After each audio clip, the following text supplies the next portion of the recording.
So that was a rough cut of the first episode, Arrive. What did y'all think? He was very believable in his role. Plays. No. So Lee, what would you like to say? John's a great guy to work with. Just a piece of insight that John, that shot in the trailer where Lee is drinking out of a can. What was in that, John? Kidney beans and tomato sauce. Yes. The facial reactions was not acting. I was seriously going, yikes. And that scene, actually shooting, went on for a long time. It's amazing to see how fast it goes by when you consider how long it took us to shoot that stuff. It's like it took so long, and it went by so fast. How many cans did everybody go through? I only had one. I had the one can. I made it last. And I think I offered to pay anybody who actually ate or drank, but I didn't actually pay anybody. But I did offer. I ate a lot of kidney beans. Yeah. And actually, Tony's got some money coming up. Yeah, for a later episode. Jim suffered worse than orange from eating so many carrots. Yeah, Arlo was eating carrots the whole time. Little In the kitchen. Stand up, Jim. Stand up. Can you This is believe- Arlo. Is he not amazing?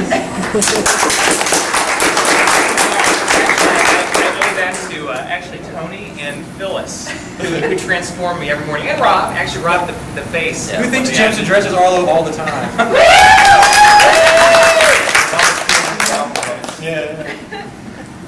And you didn't get to see much of the character Teresa in this show, but Alicia plays Teresa, and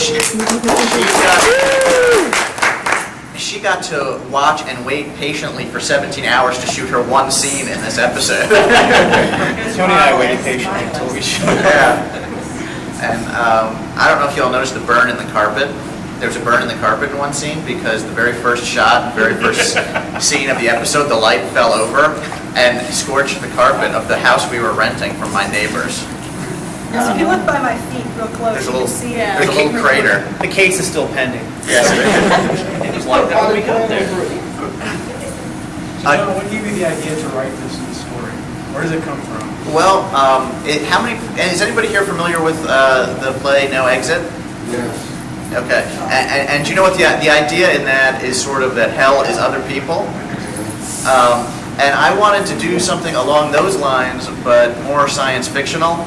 And I wanted each of the characters to represent something. You don't really get the idea from the first episode, but the reason it's called The House Between is because Astrid has written a song called The House Between, where she comments on this idea of heaven and hell and things like that, and paradise and pandemonium and stuff like that. And Astrid is the character in the story who has a religious upbringing, and she brings a sort of religious sheen to what she thinks the house is. You got the idea, I think, pretty clearly that Tony's character, Bill, is the scientist who is bringing science. He thinks the mystery of the house is scientific. And what you discover in the next episode when you meet Alicia's character, Teresa, she's sort of a new age mystic who believes the riddle of the house will be resolved through mysticism. So what I wanted to do was this idea of no exit, but with each character representing a different philosophy or point of view, and then add science fiction to it. And then what we threw into that is that Arlo is sort of the unpredictable character. You don't know how long he's been there or what he's doing. And Jim did a really good job with that, is that Arlo never really shows all of his cards, or I should say he shows different cards in each episode. And then we have the other character who is the bully of the house, who he doesn't care so much what the answer is. He's just sort of trying to control the situation, and that's Lee's Dr. Smith. So. Yeah, he's my version of Dr. Smith, a little more serious. And there were lines in here that he had that will make sense later on, but which might not make sense now, because he's that kind of character. Oh yeah, that's later. That's later. Yeah, Lee has the record for most takes. It took him 21 takes to do a scene involving garbage. There's an episode later on called Trashed. It's the 6th of 7th episodes, and they've been in the house a long time, and if they're locked in a house and there are no exits, they can't get rid of any of the trash they generate, so they start getting like overloaded in trash. And there was a scene where he's supposed to walk up the stairs, drop 2 garbage bags, and carry on a fairly lengthy dialogue with Tony and with Kim. And And for some reason, every single time he would drop the garbage bags differently, or he would not quite drop the garbage bags, or one garbage bag would drop where it was supposed to, and the other would fall down the stairs. So we ended up doing it 21 Because times. genius takes time. That's It does. That's method acting. If I didn't think those cans landed right, they didn't land. By that point, that was what, the fifth show? That was the Wait, sixth. second, the sixth show. We've been there for so long that the characters are a little loopy, and I think the actors were even loopier. Yeah, you have to realize, right? Oh, right. For 7 days, we were in this empty house for 17 hours a day, learning. You can tell I don't skimp on dialogue. Learning fairly, I don't know. Lengthy monologues. Lengthy. We had about 8 in the morning till midnight every day, and one day till 2 in the morning. Yeah. One day we had a major special effects scene for the second episode at 2 a.m. And that was fun. Never sleep at night. It didn't involve us. Yeah, some of y'all were done for the day by that point. And Joe was the one who kept us going. Maybe he could tell us a little bit about how he did that. Pass the buck. Cattle prods, I don't know. Electric shock. No, I don't know. Yeah, I guess so. I guess it was the silence. I think everybody in this group knew each other pretty well. I mean, I guess Alicia was sort of thrown into the mix, but maybe everybody didn't know me as well. And the fact that I was really quiet most of the time made people nervous. Maybe that was how we got through it. I don't know. We were watching you. No, it wasn't that it made it nervous, it's that you wouldn't hear Joe say anything for hours, and then all of a sudden he would say something, but everything that he actually said made total sense and carried so much weight, you just kind of went, oh. It's like, if he doesn't have anything wise to say, he doesn't say anything at all. When he does speak up, you go, We would jump as soon as he talked. It's like, oh, Jesus. And usually it was, I need you to get the next 5 pages of dialogue in 5 minutes. That's right. Good luck. Actually, what he said was, you got to get under 5 minutes or there's no lunch. Well, no doubt. You might hear stomachs growling during the series. Well, yeah, We kept that in. beer became the reward later. we worked for beer. Does anybody have any questions they'd like to ask about? I love your use of the song Arena of Your Honor in the trailer. Well, I'm not really allowed to use Yes. that. What's that? It would be nice if you were watching though, because it does well now. Well, thank you. I can show it here under these circumstances, but were I to put it on the internet, I would get sued fairly quickly. So what I'll have to do is I'll have my composer, I'll say, compose something exactly like that. And put With it 2 on. notes, stiff 2 notes. That's right, yeah, exactly. So because I can say it takes a lot to feed 14 people for 7 days. Our biggest expense on the budget was actually the food. And it was wonderful. It was wonderful. Hey, John. Props to your wife. I forgot. Yes, my wife did. Yeah. My pregnant wife.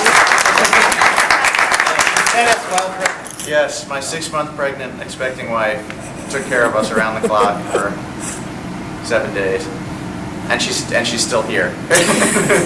She hasn't left me yet. Well, why don't you tell them about how we got the scripts and specifically when we saw the last script? Oh yeah. Yes, tell them about the torture you put us through. Well, I started sending the scripts to everybody so they could start learning the lines. Ha ha ha. Before we got there. He's not talking to me. In the car on the way. Yeah, and we didn't do the last script, which I had, but it was because I wanted it to be a surprise to all of the characters. Because the idea of doing the show like this was that none of these characters know each other. None of these characters know where they are. So it would make sense in the first episode that everybody's a little uncomfortable with each other. And basically they learn a little bit more about each other in each episode. But I didn't want them to know the final thing. The final episode involves a certain revelation that puts a different spin on things. And so nobody knew what was going to happen to the characters. And that apparently got on some people's nerves. But not everybody. Actually, I think the women of the cast actually read all of the scripts and did learn their lines, but the men did not. I was like, did you read episode 5? Muir, what? No. I'd say something like, well, when your character does this, and I'm like, my character does what? So you had the script, but they didn't read. But that's what's amazing about watching this is to go, well, in a lot of cases, some of these scenes and some of the lengthy spots of dialogue, were actually learned 5 minutes before they were delivered, and it's, it's great delivery. In my case, you can tell. Only one take, so. That's not true. No, Lee was a natural. The thing about Lee, and I learned this, is that you can't tell him he's like the center of an episode because he'll break down. What Lee is really good at is like if there's an episode where there are a lot of people who have big parts and he just gets to come up and sass people, he's wonderful. He's perfect. Every take is right. But if you tell him, this is really your episode, Lee's like, ah! No, I can't do it. Shoulders off. So, I had to learn with him. I actually learned to communicate with all the actors differently. And that was it for Lee. He couldn't know that he was the focus of anything, because as soon as he knew he was the focus of anything, that was it. It was over. Don't you think, Lee? Held up production for 45 minutes. Because genius takes time. It does. And Tony, actually, I was afraid he was going to have a nervous breakdown at one point, because we were on our 6th episode, Trashed, and his character has a major monologue, and I mean, for me, it was major. I don't know, had 12 pages of dialogue, something like that. It was his show at that point. It was like, And he realized the way Tony likes to work, and you have to respect the process of actors, that he doesn't like to do it a piece at a time. He wants to learn it all and feel every minute of it as it's happening and go through it from start to finish. And if he can't have that, he's not happy. And I really thought we broke something deep inside of him. Him learning that because for hours on end, you'd approach him and say, "Tony, how are you?" And suddenly he'd start spouting the dialogue to you, and he would just go into a ramble of 12 pages of dialogue. Tony, would you like to add anything to that? I was trying to remember it all, and that's all I didn't want to talk about anything except what I was trying to remember. Right. it was the beer, wasn't it? I wanted the beer. I wanted the beer very badly.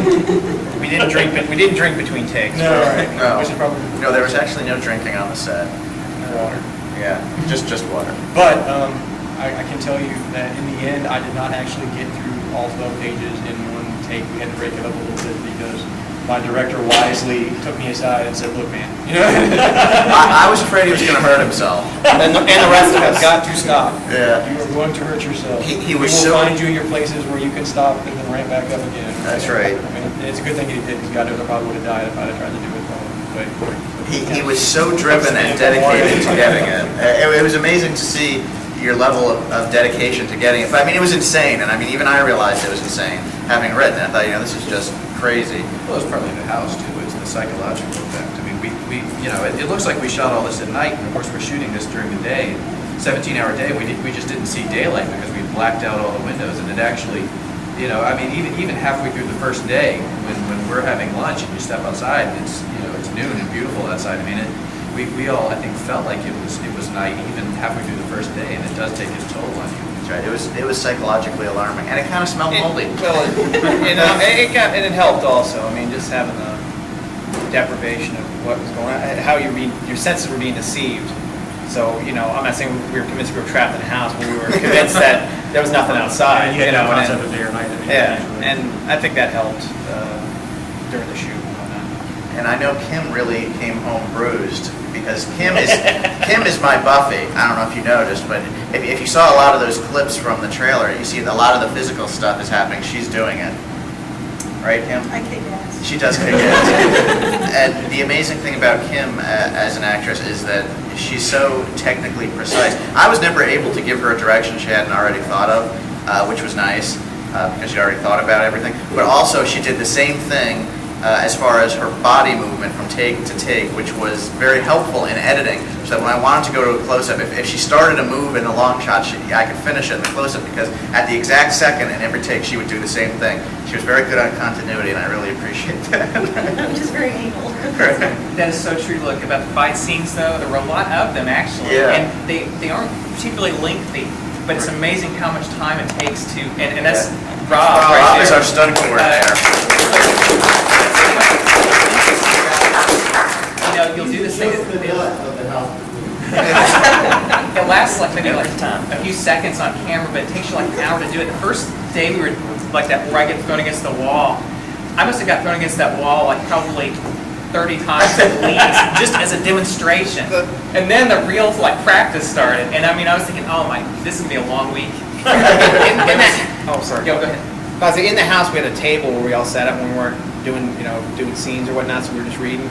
And the kitchen was right next to that, and they were rehearsing that shot, and it kept pounding against the wall there. I swear it was going to crack. And Kathryn had her back to the wall. She's like, "Geez, is that wall just moved?" But I was like, well, poor Jim. We thought Jim was getting really hurt there, but Rob was just coaching through it. But just sitting in that room and then trying to be quiet, and then you just bam, bam, all over again. You just. Well, and the tough thing about Rob is that he makes all the stunts look incredibly easy. As the stunt coordinator, he just came in and he would block them all, and he would do everybody's moves, and he would just make them look like so great and so easy. But it's actually much harder than it looks to do. And then we do it. Well, yeah, but everybody learned. I mean, obviously we had no stunt people, right? So the actors, I think some actors went home bruised. Kim. Well, we didn't do the role. We tried the role. Yeah, emotional bruise. Is anyone else? I'm glad you were able to let us change the Yeah. fight scene. We did change some stuff. Some stuff we were not able to do. But thanks to Rob's ingenuity, we were able to start a fire Safely. That was good. Don't tell anybody. Yeah, things like that. It's very good stuff. We had a knife fight in one scene in one episode. And Tony was actually a real trooper, going up the stairs, being dragged up the stairs backwards by those little troll monsters that you saw in the trailer. And that, I assume, was not particularly comfortable. I had to eat 4 a lot. But no, the dragging was not good. Right? The troll is little Bobby, Yeah. which is about a foot shorter, half a foot shorter than you are. Yeah, not really A lot good thinner to bear my than weight. I am, and he had to drag Tony across the floor and up the stairs. And Didn't you remind anybody of Phantasm? He was a trooper too. I will never tell how I got the wall to flutter. It actually fluttered during the shoot. That's not. It's a weird house. I was Old and unstable. I He used conjured to dark vanish. magics. No, actually, what I did, I will tell you, was simply I set up the camera and filmed in black and white and filmed it directly down into a bathtub and pushed the water across the bathtub. So because the wall was gray and the bathtub was gray, but the water moved, you didn't actually catch anything but sort of this flowing across the wall. Yeah, it was not chroma key, although we did shoot some green screen scenes. And which episode features the big knife? That's That's the next episode. That's the 3rd episode, which I call Die Hard in a Kitchen. Okay. Oh, right. Sorry. It is episode 3. What happens in that episode is that, as you all could gather, Arlo was kind of attached to the kitchen. The kitchen was his room and his can't. And in the 3rd episode, Travis decides he wants to take the kitchen. And locks Arlo and everybody else out and decides that he's going to be the dictator of the house There's your knife. and control who's going to have the food and water. So that's the 3rd episode. It'll be on eBay later. Along with his disco shirt that he wears in that episode. In the 2nd episode, you get to hear Alicia perform and actually say some stuff. And from our perspective, I mean, we spent hours and hours and hours and hours upon hours doing what you saw there that first day. And Alicia kind of had to wait around, you know what I mean? And finally she gets to fall out of something at the end. So day 2 comes around, we're feeling pretty cocky. We got through day 1, we did all right? We're good. Let's see what New Girl's got, all right? We'll help her, we'll nurse her through. She comes out and is so damn good, is so much better than the rest of us, right out of the gate. Or the rest of us were the first go around, we're all just going, oh no. We thought she was a ringer. We thought she lied to us. I asked you if you were a drama student, and you said no. That's the other thing. We're not actors at all. We never. I think most of it's just high school is about it for us, for some of us. Yeah, but I generally don't like acting in movies and TV shows. I mean, the best kind of acting is the kind of acting that is real. And sometimes when you get theater people and film people, it's all too over the top. And the thing that I like about everybody's delivery here is that it seems very real. They seem like real people involved there.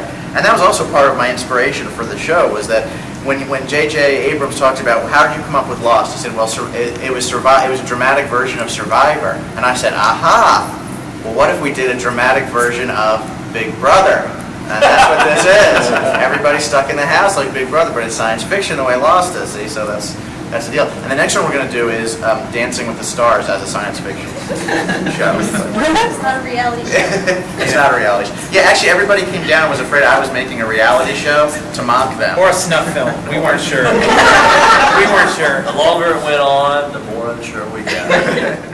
We realized we had the other DP and myself, we had actually created a shot list for the first couple episodes, and then we realized we couldn't use them because essentially they're against blank walls all the time, which isn't particularly exciting. But in black and white, it does kind of make it a little more interesting that you feel more boxed in almost or something, I think. And with Bobby and Kevin, who are the lighting directors, they did a great job with the lights and stuff. And not only did it help with the black and white, I think it even set more to move for the show, even more so than just it being in black and white. I thought they did a great job. Their lighting gets even more dynamic as the series goes on. I wish they were here. I wish everyone was here. But And on a technical level, black and white really saved our behinds quite a few times. Yeah. Some of the shots, they had just, Black and white hides a lot of seams. with the makeup and a lot of the special effects were really fantastic in black and white. I don't think they would have really worked with the believable color. That's right. I think you're right. And then the interesting thing about the lighting is, you're right, it gets more interesting. Like, as characters sort of become more psychotic, the lighting in the show becomes more psychotic as it goes on. There's one episode where there's a lot of lighting with a fan, a ceiling fan, that it creates almost a strobe effect on people's faces for a long time. And that's the Die Hard in a Kitchen episode where Traps is being bad. that's putting it lightly. That's being bad. Does anyone else have any just comments about what they saw? What was the main age group you were targeting? I don't really have any group that I'm particularly targeting. I mean, it is obviously for people because of the language, and you say asshole and a couple things in there, that it is, fairly adult. But I mean, probably from teen up is good. I just hope that people who are interested, who like an interesting story, an interesting mystery, would like it, because each one builds on the previous one, so that you don't know what's happening. And I hope that's what will draw people to it. I mean, because obviously it's a very low budget affair, but that's what this is all about these days. Is that we're at the beginning of a movement of independent television, which is, I think, consumer created television. Is that we now have the technology to make the shows we want to make. We don't have to be restricted by what the networks tell us. People before who just didn't sort of have that level of commitment, and also simply the talent. Some people just take to it, and some people don't, and it's always kind of a crapshoot. And Kathryn, my wife, who's also the producer, we kind of talked about it ahead of time. Well, who do you think is going to do well? What's going to be the surprise? Because I also had an actress have a nervous breakdown on the set of one of my movies, which was bad. It was the second week into a 6-week shoot, and she was the lead character, so that was sad. But the thing that was amazing was that every day you just saw all these people who were really achieving and doing it, and everyone was really good. And there was nobody who was a weak link, which I thought was amazing. There was nobody who wasn't able to do it. Everybody, I mean, you can say whatever you want, that it looks cheap or whatever, but the one thing that you can't say is that those aren't 5 very individual people who bring their own space and talents to that. And that's what I really like about it, is that each of the characters is so distinct, and I imagined them and wrote them on the page, but the way that these folks brought them to life, I just thought was great. So I'm just very proud.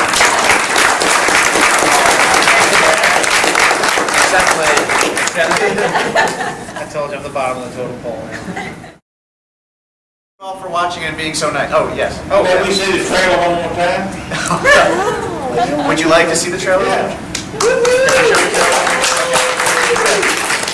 Do the characters get additional sets of clothes? What's that? Do the characters get additional sets of clothes?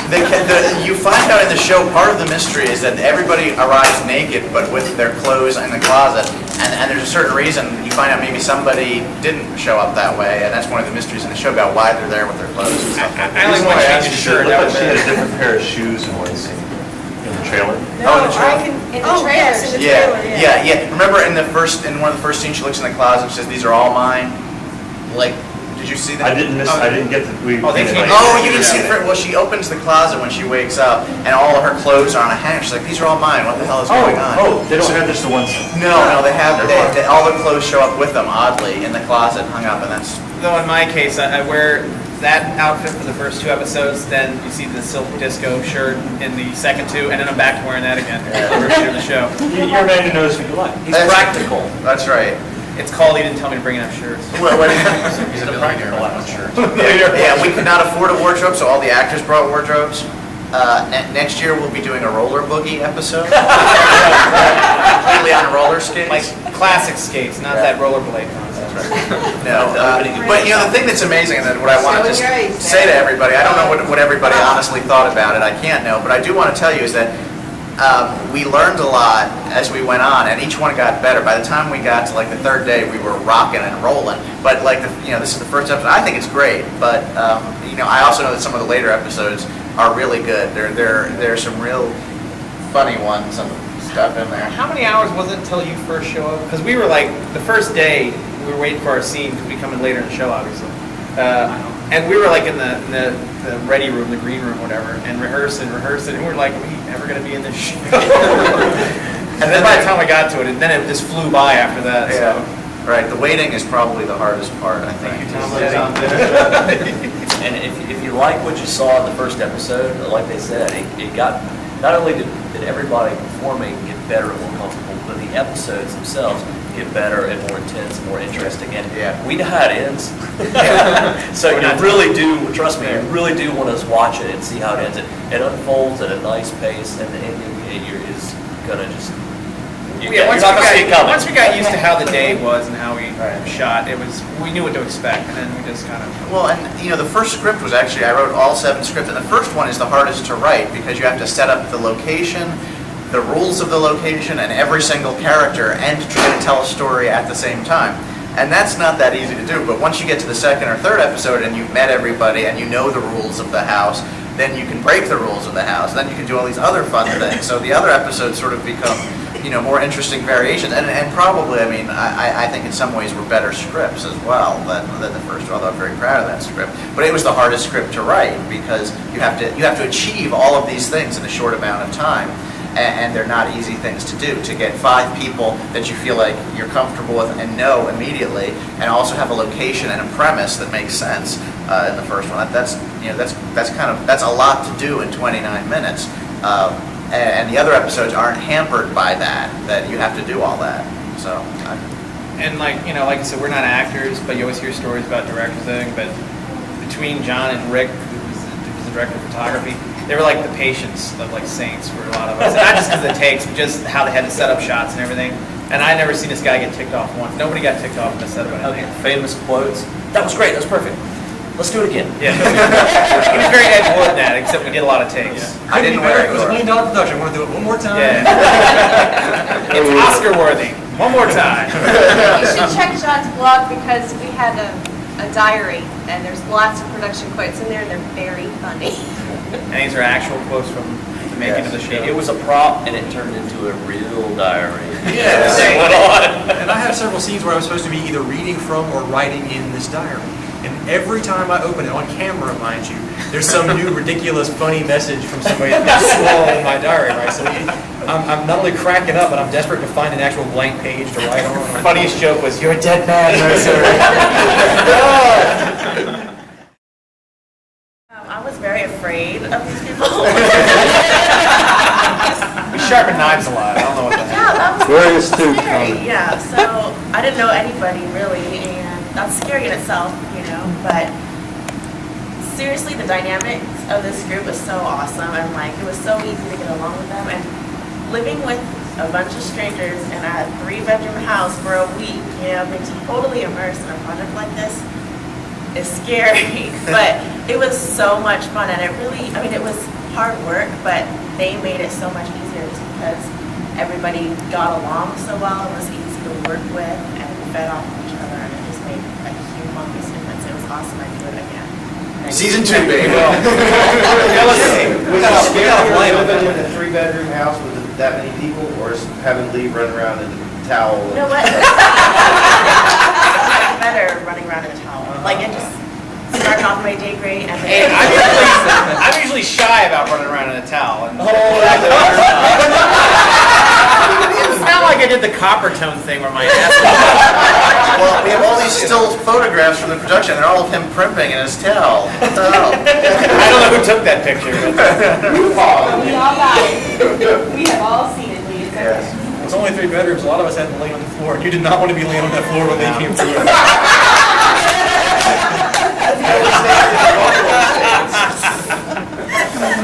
Look, I'm not bragging, I'm not saying anything. why The deleted scenes will be on the DVD. Easter egg, very, very important Easter egg. Revenge of Taliban.